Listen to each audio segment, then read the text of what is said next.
So I'm going to talk now about pH, the pH of seawater and the pH in our systems. So the pH of seawater is very, very important for healthy shellfish. And normally in the sea, the pH is around 8 to 8.2. And any sort of deviation from that will stress the animal slightly. So the important thing to bear in mind is that in a system that has a recirculation system, a filtration system, it uses bacteria, and the likes of this video here. Those bacteria will affect the pH of the seawater. They actually make the pH drop, and a drop in the pH will stress shellfish.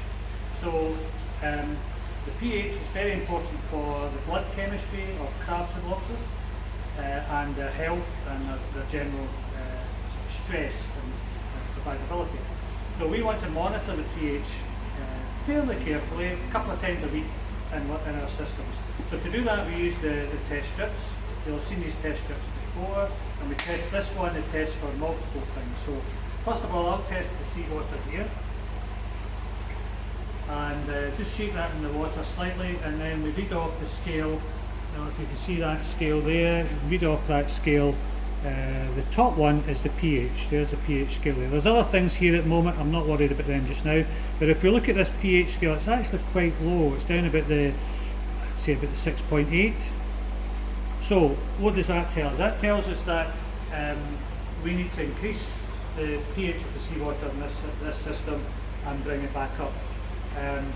So what actually happens when the pH drops is that the bacteria consume what's known as alkalinity in the water, and it makes it more acidic. And that acidity means that the crabs and lobsters can't get rid of the carbon dioxide out of their body tissues, out of their blood, makes them more stressed, and makes them weaker. Particularly weaker if they then want to go on an onward journey and we're packing them up and sending them to a customer.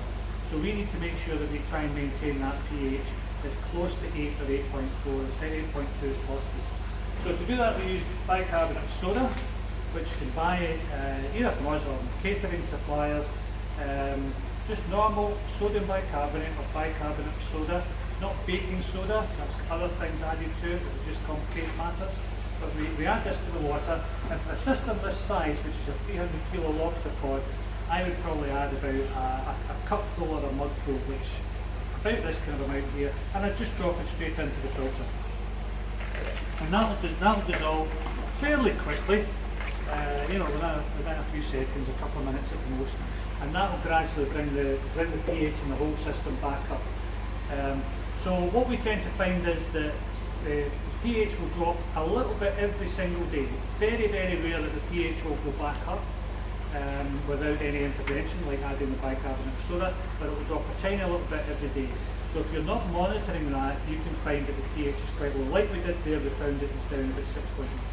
So anything below about 7.6 tends to stress the lobsters, especially if there's a lot of lobsters in the system. So we want to keep bringing it back up.